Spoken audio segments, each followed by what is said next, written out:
Assalamualaikum Ibu Sus. Gimana kabarnya Bu pagi ini? Baik, Jadi semenjak loka orientasi kita bisa tatap muka setelah 1 bulan lebih ya Bu ya. Gini Bu, jadi sesuai dengan jadwal dari BPDB hari ini kita akan melakukan kegiatan pendampingan. Jadi insya Allah kegiatan pendampingan ini kita akan laksanakan insya Allah sebanyak 6 kali. Karena kan pendidikan guru penggerak ini kan 6 bulan, berarti 6 pendampingan. Jadi diistilahkan ibu itu belajar secara daring bersama fasilitator dan juga instruktur. Setelah 1 bulan ditutup dengan pendampingan. Terus loka, baru belajar daring lagi selama 1 bulan lagi, baru pendampingan lagi, baru loka. Nah, khusus jadi untuk kegiatan pendampingan satu ini, biar pembicaraan kita tidak kemana-mana, jadi ada fokus atau poin-poin yang akan kita diskusikan bersama. Yang pertama yang akan kita diskusikan yaitu tentang paling tidak tantangan atau suka duka lah kalau diistilahkan itu selama ibu itu belajar secara daring bersama fasilitator. Jadi nanti bisalah ibu itu menceritakan apa yang sudah diperoleh, sukanya bagaimana, dukanya bagaimana, tidak enaknya seperti apa, bisa diceritakan. Terus yang kedua, ini berkaitan dengan ibu itu kan di proses belajar secara daring ini itu kan sudah belajar tentang prinsip-prinsip pendidikan kan nanti.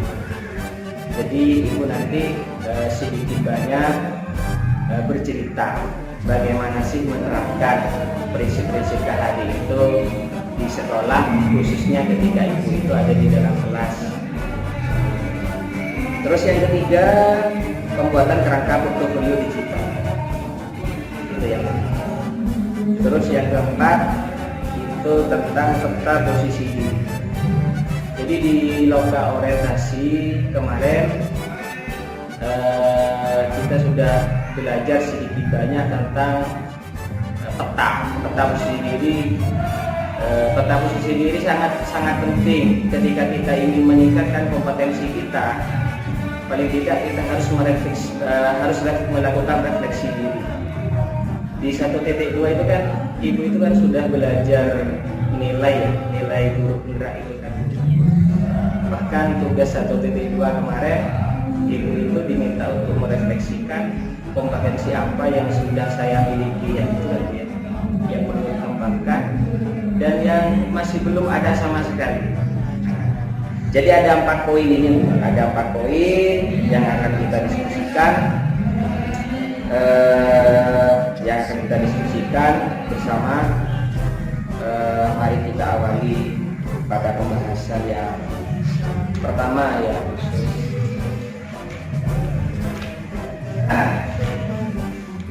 Nah, jadi seperti apa yang sudah saya katakan barusan, jadi ibu itu sudah melakukan pembelajaran secara daring bersama fasilitator dan juga instruktur.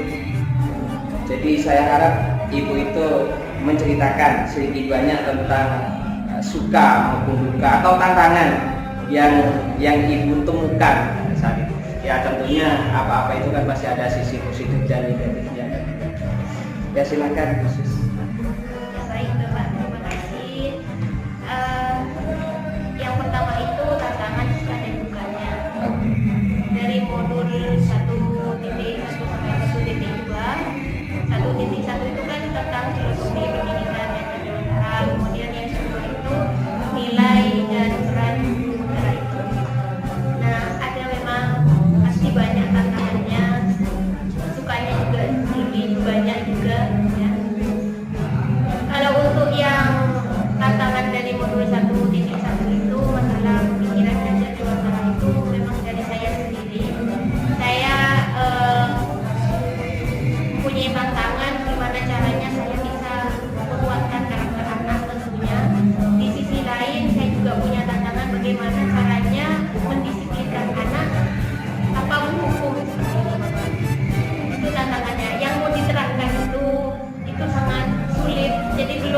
dapat kira-kira apa sih yang bisa mendisiplinkan anak, tapi tidak masuk kategori buku.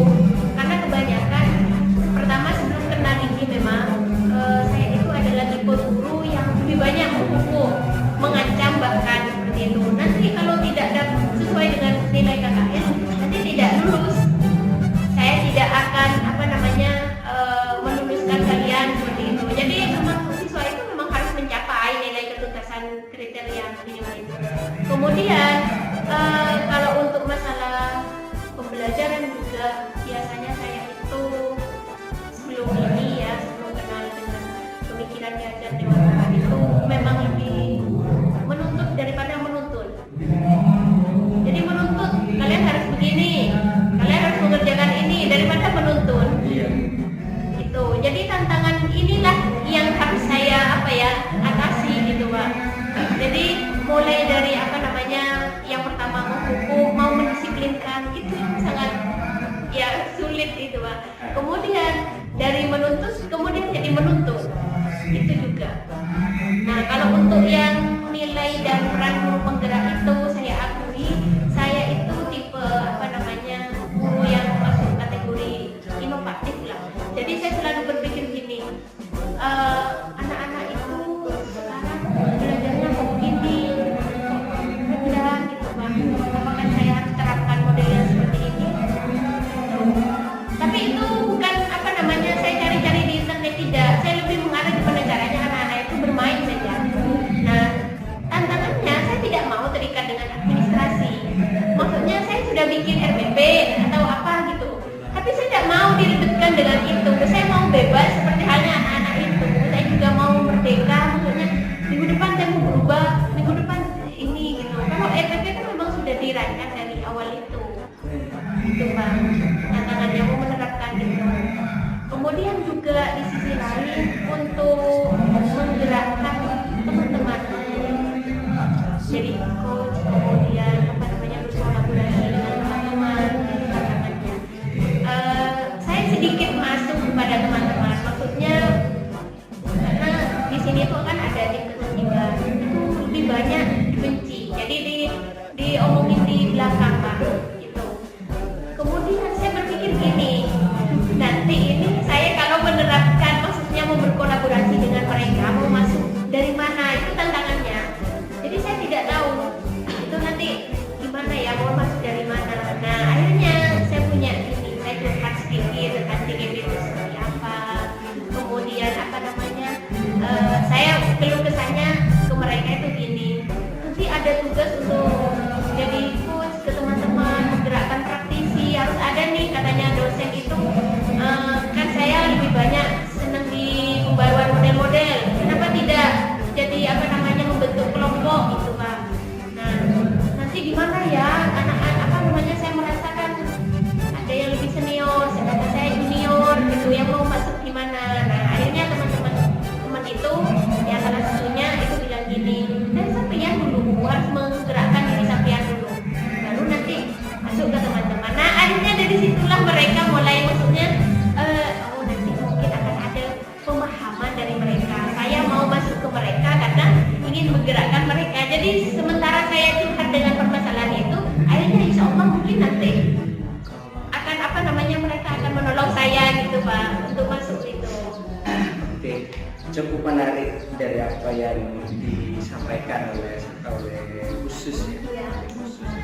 Jadi secara teoritis saya bisa menyimpulkan untuk modul 1.1 dan 1.2 secara teoritis sudah tidak ada masalah kan? Iya. hanya penerapannya saja. Dan yang bikin percakapan ini apa yang disampaikan oleh khusus itu, kenapa saya mau ada yang menarik. Jadi sebetulnya khusus itu sudah mulai melaksanakan perannya sebagai GDP. Jadi bukan hanya tergerak dan bergeraknya, tapi juga sampai saat ini sudah mulai bagaimana menggerakkan, bagaimana berkolaborasi dengan teman dan sebagainya. Nah, terkait dengan LMS, apa ada masalah khusus? Kalau kegiatan tugas-tugas yang dari LMS itu pasti saya Pak. Jadi apa namanya, kurang memanfaatkan untuk pemanfaatan IT itu saya kurang gitu. Jadi sangat sulit ketika ada, mohon maaf ini kalau kriterianya dari Bapak fasilitator itu yang mencapai kriteria itu, saya tahu kayaknya lebih banyak yang menggunakan tampil wajah, kemudian dia berbicara seperti itu. Nah, jadi tantangannya itu saya harus sering-sering ngedit video itu, tapi saya juga harus ada hal yang baru, ini apa gitu Pak. Jadi saya kemarin itu kayak mau animasi, jadi harus belajar gitu. Kemudian juga mohon maaf HP saya kalau untuk itu pencahayaannya juga kurang, jadi tantangannya saya harus berkolaborasi dengan murid juga itu untuk merekam saya, itu tantangannya untuk panggil murid, kemudian gimana caranya mereka juga tidak bosan bantu saya, teman-teman juga tidak bosan ngajarin saya tentang IT, itu tentang tugas-tugas di LMS itu kesulitannya masalah di edit video itu. Kalau masalah PPT atau materi atau apa itu bisa lah saya pelajari dengan cepat. Jadi untuk sementara terkait pemahaman apa yang tugas yang harus dikerjakan oleh khusus itu secara keseluruhan untuk sementara sudah tidak ada masalah. Tidak ada masalah. Ya mungkin hanya dalam pembuatan konten saja. Karena memang Pak Thomas saya nilai itu di LMS itu sebetulnya yang ditagih itu sebetulnya lebih fleksibel. Lebih fleksibelnya seperti ini. Ketika misalnya khusus dikasih tugas atau teman-teman yang lain, itu kan disuruh ada pemilihan, ya kan? Bisa PPT, bisa hanya bentuk gambar atau dalam bentuk video. Tapi karena permintaan Pak Thomas lebih banyak ke video yang mungkin. Nah, saya senang loh Bu, Ibu mengatakan barusan ketika Pak Thomas, ketika fasilitator itu mintanya harus ada tampilan, sementara khusus itu anggaplah bukan dari nol tapi perlu belajar lagi. Nah, saya senangnya gini, artinya semua instruksi yang diberikan oleh fasilitator kepada khusus itu tidak menjadikan itu semua ada sebuah beban, tapi sebuah tantangan. Saya harus bisa. Bahkan kemarin saya itu kebetulan mungkin lihat statusnya di WA-nya khusus sedang belajar dengan murid ya untuk editing rendering video itu ya. Tapi tidak apa-apa. Selama tugas yang diberikan oleh fasilitator itu tidak menjadi beban dan itu tetap menilai itu sebuah tantangan. Karena bagaimanapun anggap itu sebuah jamu bagi kita. Jamu itu kan dia pahit tapi menyehatkan. Tapi penilaian orang terkadang keliru juga. Kok sampai banyak tugas ini bahkan menjadikan semua itu beban. Baik, khusus saya lihat tugas-tugas di khusus itu tidak ada dalam kategori lampu kuning sebetulnya yang fasilitator.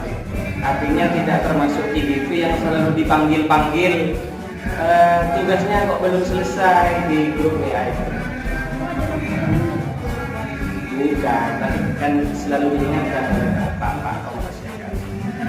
Saya sudah mengapresiasi betul apa yang sudah dilakukan oleh khusus terkait tagihan-tagihan yang di LMS itu cukup antusias menurut saya, dan saya mengapresiasi itu terkait dengan pembelajaran secara daring.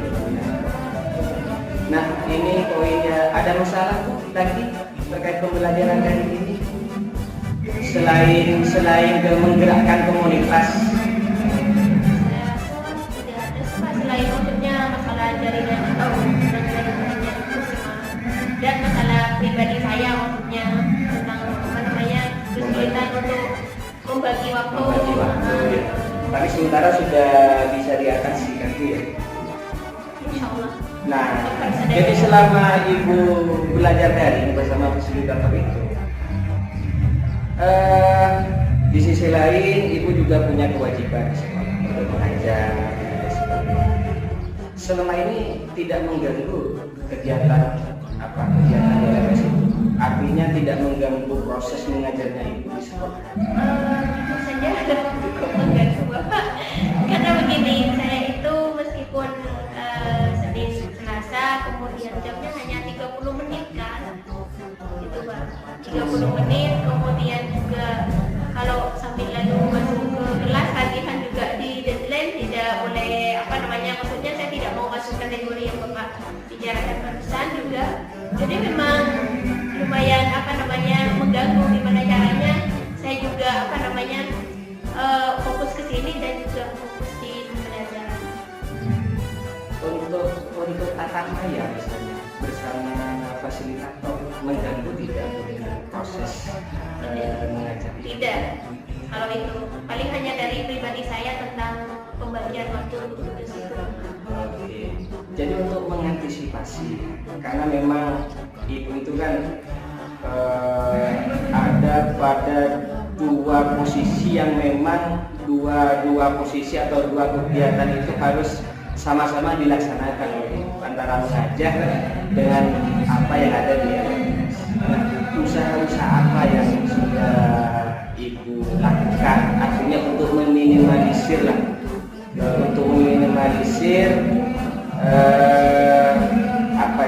ketidakmaksimalan ibu ketika mengajar di dalam kelas? Masalah Apa lebih ke penugasan atau bagaimana? Kalau untuk itu saya gini Pak, pertama memang penugasan, kemudian yang kedua itu saya kan juga harus ada mulai pergerakan untuk ke anak-anak itu masalah pemikiran di masyarakat itu. Jadi 30 menit itu untuk saya mengajar. Nah, bayangkan 30 menit untuk menerapkan, kemudian juga untuk segalanya itu. Jadi saya ke siswa itu paling tidak hanya untuk saat ini adalah penguatan karakternya, gimana caranya anak-anak itu yang pertama di kelas itu juga harus tetap jiwa kepemimpinannya, masalah doa tetap harus meskipun bukan pelajaran saya itu. Kemudian juga tentang kebersihan itu.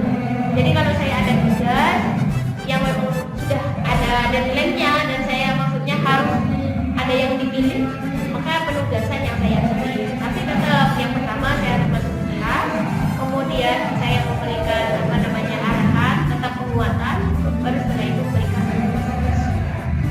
Terima kasih khusus. Nah, ini untuk selanjutnya terkait dengan di loka karya, di loka orientasi kemarin. Kita kan ada semacam kegiatan di sana. Jadi ibu itu pada loka orientasi kemarin, kalau tidak salah, ibu itu kan mencatat harapan, kekhawatiran dan juga dukungan. Nah, jadi selama ada tidak harapan ibu atau kekhawatiran ibu yang batal untuk terjadi dari pembelajaran ibu selama satu bulan? Dari harapan dulu, Ada tidak harapan ibu yang menurut ibu sudah tercapai? Oh, harapan ini sudah saya terima atau sudah terlaksana berkat saya belajar secara daring selama 1 bulan ini. Nah, ini ada nggak? Apa? Lebih banyaknya itu Pak. Yang pertama memang dari awal saya itu yang saya khawatirkan adalah tentang kolaborasi dengan teman. Akhirnya teman-teman itu sudah bisa memahami itu. Kemudian khawatirnya juga tentang saya tidak bisa memaksimalkan diri, masalah tentang diri saya itu. Akhirnya selama saya masuk ke guru penggerak ini, saya yang awalnya ya lebih banyak maksudnya bisikan-bisikan negatif untuk tidak masuk ke dalam kelas juga ketika ada apa gitu Pak. Jadi akhirnya saya tuh bagi waktu. Jadi lebih banyak hal positifnya lah intinya. Setelah belajar selama satu pikiran aja Pak. Begini, ada harapan baru enggak? Jadi selama ibu belajar selama 1 bulan ini ada harapan baru tidak? Masih ada. Apa harapan baru? Saya ingin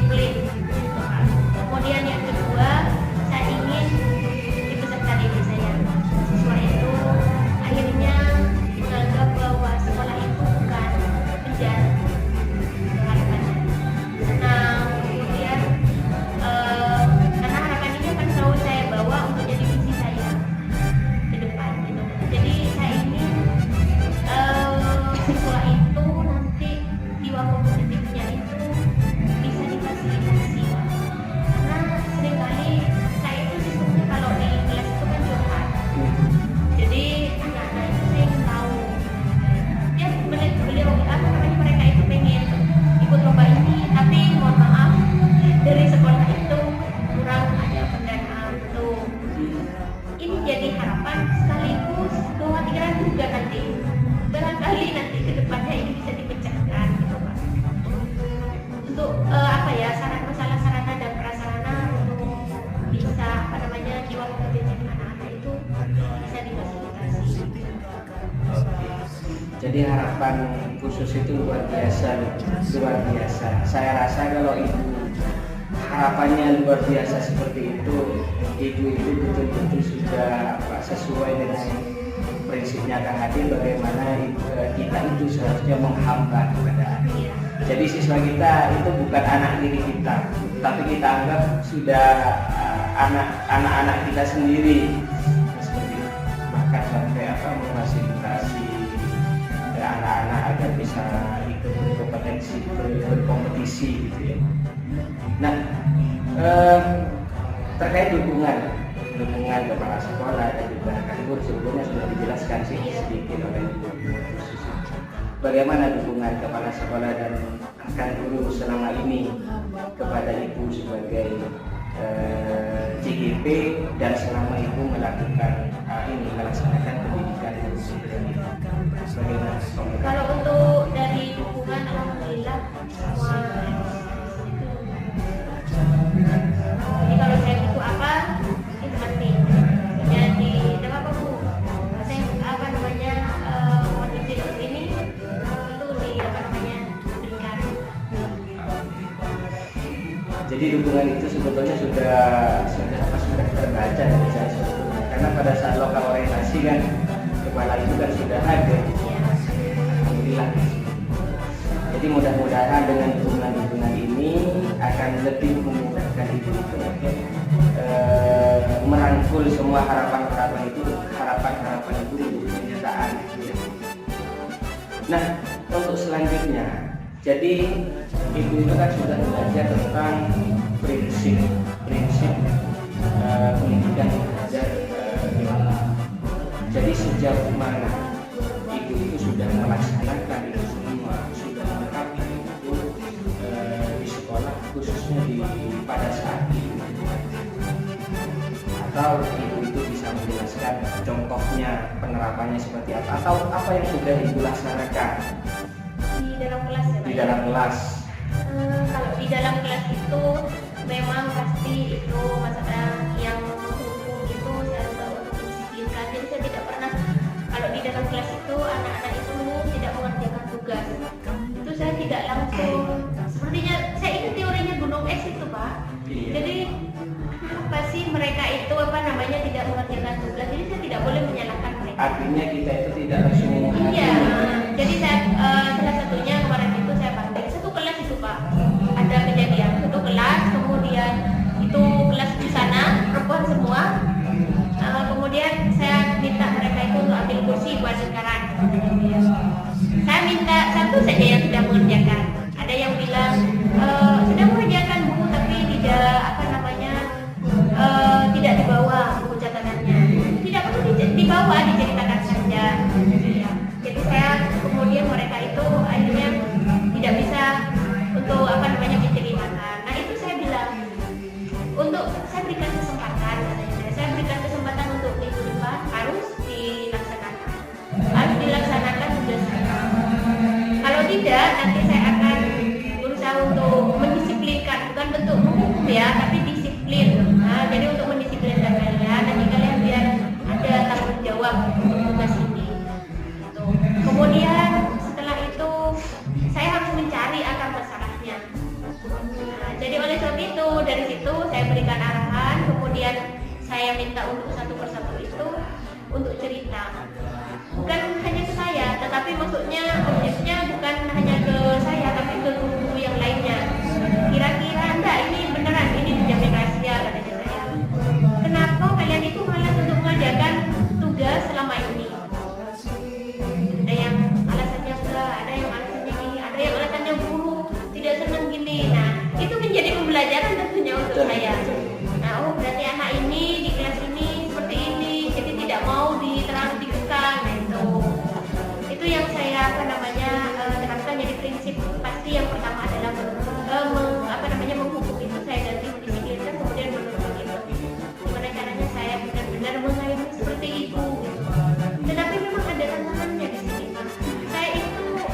adalah orang yang selalu terbawa perasaan. Jadi saya kadang serba salah.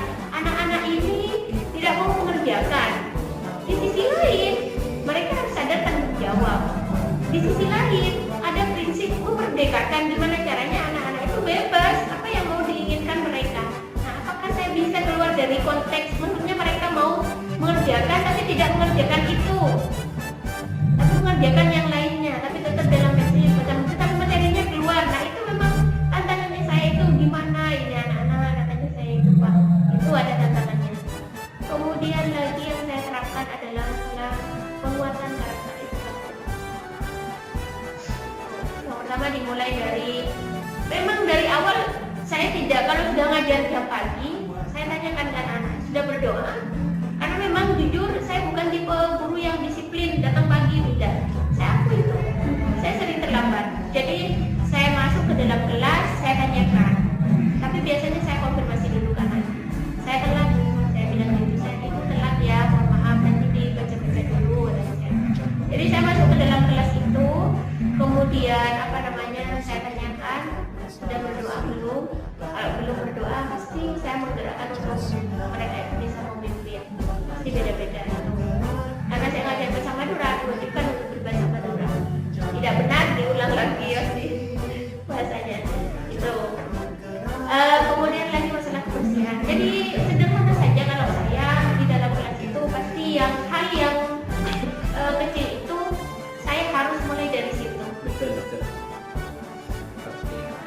Nah, sebetulnya kita itu sebetulnya kita sering yang sangat sederhana, yang sepele itu sebetulnya yang sering kita lupakan. Sering kita lupakan. Nah, Ibu kan sudah dari apa yang sudah disampaikan oleh Ibu barusan, luar biasa perubahannya. Iya, termasuk gini loh Pak. Saya gini, mungkin ini bisa jadi apa namanya kontribusi saya kan bersih-bersih ya Pak. Mereka tidak mau. Jadi akhirnya saya yang ambil sapu, saya bersih-bersih. Akhirnya mereka tergerak. Jadi memang benar memberi contoh, jangan menyuruh saja gitu. Itu memang perlu. Jadi mungkin nanti kalau misalnya untuk menggerakkan yang lainnya, teman rekan kerja yang lainnya, saya harus memberikan contoh. Kalau perlu bersih-bersih, jangan egonya itu yang dikedepankan. Itu pasti. Jadi Ibu itu kan sudah melakukan perubahan, ke arah yang lebih memerdekakan siswa. Nah, kira-kira menurut Ibu bagaimana sih respon siswa itu dengan apa yang dilakukan Ibu saat ini? Paling tidak siswa itu kan ada yang sensitif, khusus itu kok sekarang jadi berubah, jadi seperti ini. Ketika saya terlambat, ketika saya tidak mengerjakan tugas, biasanya marah-marah langsung dihakimi, bukan bertanya dulu kenapa tidak mengerjakan tugas dan sebagainya. Apa kira-kira bagaimana respon siswa? Setelah saya lepas dari ketertiban dan saya pernah masuk ke ketertiban, anak-anak itu pikirnya yang tidak diambil saya itu orangnya galak. Sering menghukum memang saya gitu. Jadi termasuk di kelas saya juga, pokoknya harus A, sudah A ya A gitu Pak. Jadi ketika ada perubahan, terutama yang sering kolaborasi dengan saya, kan sering mereka mendengarkan saya berbicara apa tentang masalah kemerdekaan anak, kemudian gimana caranya peserta didik itu menyenangkan. Jadi akhirnya mereka tanya gini Pak, Bu setelah itu ikut apa sih Bu, katanya Ibu itu ikut guru penggerak, arahnya gini. Jadi akhirnya mereka itu dari mulai yang tertutup akhirnya terbuka kepada saya, yang bagian lagi-lagi dari kelas. Kemudian juga mereka menganggap memang ada perubahan dan memang mereka kenal dengan saya, ciri khasnya itu sekarang. Jadi kalau misalnya mereka ada teman guru itu bilang gini, kok kalau belajarnya Bu Sun nggak ngantuk ya? Bu Sun itu pakai volume tinggi katanya. Jadi memang ada respon positif dari mereka yang mereka mulai dari yang tidak suka, akhirnya tidak suka saya karena kepribadian saya itu, akhirnya mereka itu sedikit mulai dekat dengan saya. Nah, kira-kira nih proses dari perubahan yang sudah dilakukan, ada tidak sesuatu yang perlu diperbaharui atau ditingkatkan? Jadi dalam konteks apa? Misalnya mengubah, misalnya kedisiplinan untuk solusi untuk mendisiplin siswa yang ibu laksanakan hanya seperti ini. Oh, ini ternyata saya masih kurang ini, hasilnya masih belum maksimal. Atau yang tadi masalah kedisiplinan siswa tidak mengerjakan tugas, ibu itu sudah merasakan cara seperti ini tapi belum maksimal, misalnya oh saya harus seperti ini. Ada tidak yang masih kurang, yang sudah dilakukan oleh ibu yang menurut ibu selama ini masih kurang? Pasti Pak, kalau di dalam anak itu saya perlu melihat secara sempurna, maksudnya tentang bagaimana caranya anak itu memang benar-benar merasakan yang namanya kebebasan, tetapi tetap terarah itu Pak. Itu saya kurangnya apa namanya, mereka bebas ya bebas, tapi kok ternyata dalam kebebasan ini masih belum terarah, masih belum muncul apa namanya masalah, belum berhasil lah kalau menurut saya itu masalah penguatan karakter. Itu kemudian lagi tentang apa ya, kalau berdisiplinkan saya merasa juga belum banyak gitu, banyak rekan yang melihat, yang maksudnya ingin lah seperti saya, memang ada tapi jadi perubahan ini pasti masih kurang. Makanya saya berangkat dari yang sederhana saja dulu yang bisa saya lakukan. Kemudian nanti barangkali bisa jadi hal yang besar yang apa namanya yang bisa saya atasi. Ketika ibu itu melakukan perubahan, saya nilai perubahan yang sudah dilakukan itu luar biasa. Teknisnya, cara-caranya untuk mengatasi anak-anak yang seperti ini, dari menghakimi terus lebih ke lebih dari hati ke hati, artinya lebih humanis, lebih manusiawi, cara mengatasi masalah-masalah yang dihadapi siswa, bahkan siswa lebih enak, lebih terbuka curhatnya ke ibu. Nah, dari praktik-praktik baik yang sudah dilaksanakan oleh ibu, pernah tidak ibu itu menyampaikan atau sedikit sharing lah kepada teman-teman yang lain, inilah yang sudah saya kerjakan dan hasilnya sudah lumayan maksimal? Pernah tidak seperti itu? Kalau apa namanya untuk sharing itu hanya ke beberapa saja, karena saya lebih banyak menyimak dulu. Maaf rasa sungkan saya karena junior gitu ya, saya anggap junior, kemudian mereka itu yang senior, kemudian memang banyak kasus seperti ikut terlibat yang bertindak apa namanya gitu loh, kan kadang ada yang guru yang tidak masuk dilakukan. Jadi ada di posisi mereka, tapi saya ada di posisi guru-guru juga. Jadi saya lebih banyak menyimak selama ini. Kemudian saya mau memecahkan masalah gitu Pak. Jadi menyimak dulu. Saya apa namanya, karena saya tugasnya juga mau berkolaborasi. Akhirnya saya sharing teman itu yang memang dekat dengan saya. Tuh lebih banyak yang seperti itu. Saya tidak mau masuk kategori dalam daftar kebencian dan apa namanya kebencian dari guru-guru yang sudah berusaha didisiplinkan oleh tim ketertiban itu. Saya mau berkolaborasi dengan mereka, saya mau merubah, maksudnya hal yang mereka bukan merubah ya, tapi menguatkan mereka sebenarnya kan berkualitas gitu. Saya mau menguatkan mereka, tapi tidak dengan ada nanti unsur-unsur kebencian. Saya mau masuk dari mana nih? Paling sharingnya tentang itu juga ke teman-teman. Tapi hanya beberapa, tidak semuanya. Jujur aja. Nah, jadi perubahan-perubahan yang dilakukan oleh ibu itu sudah luar biasa, Dan perubahan-perubahan ini apa sudah ibu cantumkan di jurnal refleksi yang sudah dicantumkan? Hanya fokus ke siswa saya, fokus ke siswa.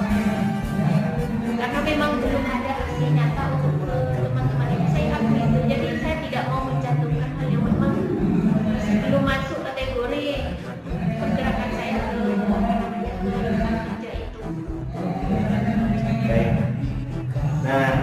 Sekarang poin yang ketiga.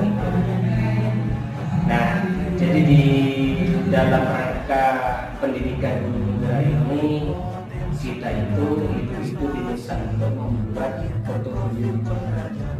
Sudah ada pandangan jika ibu itu mau memakai platform apa? Kemarin itu saya sempat konsultasi sama Pak Haris itu, saya pas mendetis belum maksudnya kepikiran apa namanya ya, nanti di Google Sites itu nanti gimana ya, maksudnya desain saya gitu Pak. Karena saya memang apa namanya. Enggak, ibu itu gini Bu. Saya lihat khusus itu pernah mengumpulkan tugas ke Pak Thomas. Ya, yang itu Pak. Lewat blog ya? Ada yang lewat Ya, blog? ada yang lewat blog. Ada yang lewat blog. Berarti ibu itu sudah bisa buat blog? Bisa, kemarin baru belajar. Gitu ya. Nah, ibu itu kan media yang bisa dijadikan ibu itu untuk membuat portofolio digital itu kan pakai AdSense, Iya. pakai blog, blogspot kan bisa, pakai website yang berbayar juga bisa, tapi kalau bisa pakai yang free loh. Iya. Terus ternyata pakai Canva juga bisa. Saya baru tahu dari Bu Mila kemarin. Dan saya lihat langsung di Canva itu ternyata ada. Yang portofolio. Iya, bisa dibuat ada web di Canva itu. Saya bilang ke Bu Mila, ya kalau misalnya memang Canva itu memang bisa, mungkin kita pakai Canva itu lebih mudah. Karena kalau di Canva itu kan kita tidak disibukkan dengan desain itu. Jadi pokoknya terserah ibu. Di bagian mana sih Pak portofolionya? Web itu situs web. Ini. Oh yang ini. Ini kan sudah ada situs web itu. Ya. Ini kan Jadi maksudnya dimasukkan ke sini itu. Saya belajar yang situs-situs. nah ini kan banyak macamnya. Ya tinggal ibu itu memahami saja. Tutorial itu banyak kok Bu. Iya. Tapi di Google Sheet Tapi itu ini bisa maksudnya memasukkan semuanya. Kalau di Google Sheet itu kan maksudnya ada kita tuh apa namanya karya-karya kita yang lainnya itu. Ini bukan. jadi saya lihat di kita ternyata saya lihat sekitar itu sudah membuat ya. Jadi platform yang digunakan itu Google Sheet. Jadi yang perlu ibu revisi mungkin yang perlu ibu lengkapi itu terkait dengan konten-kontennya. Jadi konten-konten dilengkapi. Di pedoman portofolio digital kemarin kan konten yang bersifat wajib itu kan ada profil dan ada profil. Jadi ada profil saudara Sinata atau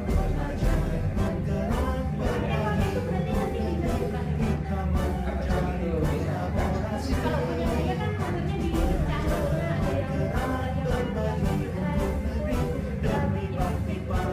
tidak ada masalah seperti halnya di portofolio digital. Kan fungsinya yang tadi di atas itu berarti hanya ada dua profil dan artefak. profil, artefak, terus ibu itu bisa menambahkan apa, pengalaman apa misalnya. Kan yang dilakukan kan banyak. Ada publikasi ini misalnya ini berkaitan dengan media-media pembelajaran yang lain. Selain yang berhubungan dengan BDB kita, pengalaman berorganisasi sama komunikasi ini mungkin ya pokoknya hal-hal yang berbau pendidikan di luar PDB pendidikan guru. Berarti Bu Susi itu sudah positif ya pakai platform Google Sheet. Ya hanya tinggal desain. Kalau masalah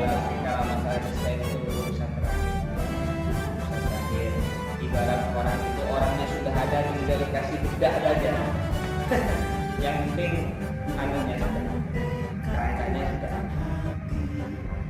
Jadi untuk ini lagi, jadi untuk hal-hal yang mau di-publish di portofolio digital itu khusus itu pikirkan lagi apa yang mau ditaruh. Sebagai pelengkap profil itu mau ditaruh apa sampai ke riwayat pendidikan dan lain sebagainya. Sebetulnya referensinya banyak kok yang sudah saya share. Itu tinggal lihat menu-menunya kalau misalnya mau ditambah. Oke, jadi untuk portofolio digital sementara saya anggap sudah tidak ada masalah kerja. Jadi hanya tinggal desain saja. Nah, ini yang terakhir, ini yang terakhir, dan ini mungkin ada kaitan modul ini terkait dengan nilai-nilai bukan ada mimpi, ada refleksi, kolaborasi, belajar dan bahkan kemarin musisi itu sudah melakukan refleksi berbagi kompetensi yang sudah dimiliki oleh pengaji. Nah, yang saya tanyakan, jadi menurut itu kompetensi ya di antara nilai-nilai yang sudah dimiliki dalam diri itu saya kurang berkompetensi. Sebetulnya saya sudah ada, sudah agak mampu, tapi perlu ditingkatkan. Atau misalnya ada kompetensi yang saya masih belum punya ini, berarti saya mau belajar dari nol. Kira-kira ada kompetensi yang ada dalam itu yang belum Kalau menurut saya kalau kerja mandiri kita bisa belajar terus ya.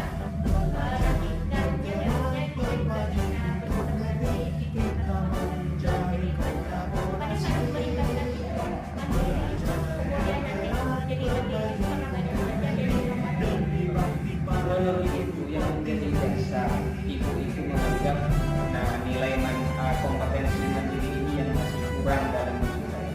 Apa yang menjadi barometer atau dasar dari ibu? Kenapa kurang? Pertama, saya masih kurang dalam mengikuti pelatihan. Kedua, kalau bukan karena IGP, saya tidak mungkin belajar secara mandiri terutama tentang IT itu.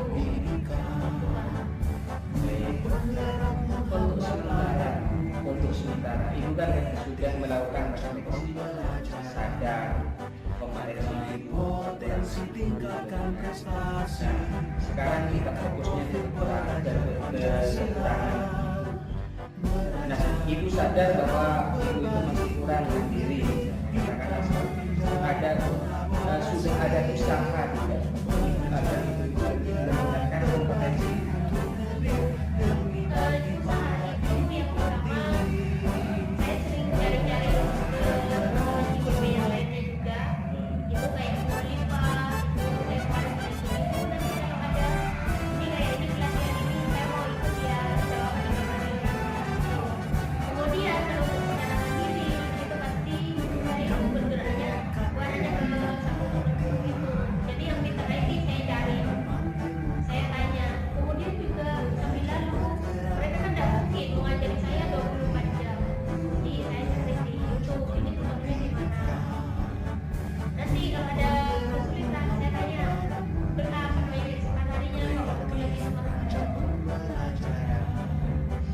Yang seperti ini khusus pendampingan kita ada masalah lain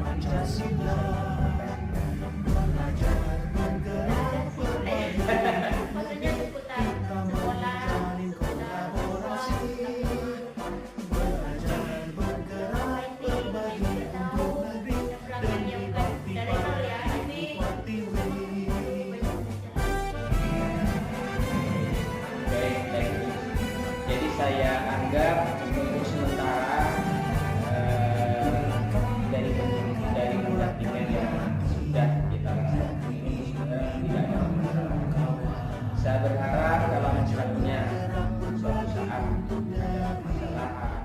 problem yang harus kita selesaikan. Saya berharap jangan sudah. Mari kita diskusikan, ya syukur-syukur permasalahan itu bisa dipecahkan dari saya. Kalau misalnya perlu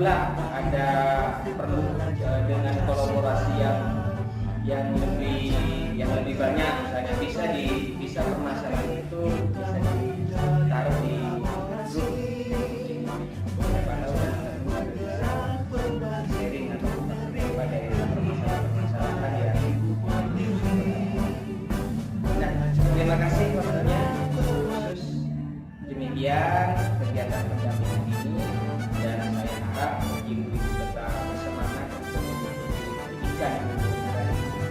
Mudah-mudahan kompetensi yang ibu anggap masih kurang, termasuk kemandirian yang sudah dijelaskan barusan, mudah-mudahan bisa diingatkan. Karena bisa jadi apa-apa itu sebetulnya harus bergerak dari diri sendiri dulu, dari kemandirian itu sendiri. Kalau kita sudah mandiri, sudah sadar, insya Allah kompetensi yang lain dengan mudah bisa kita Terima kasih khusus saya akhiri pendampingan hari ini. Saya akhiri. Assalamualaikum.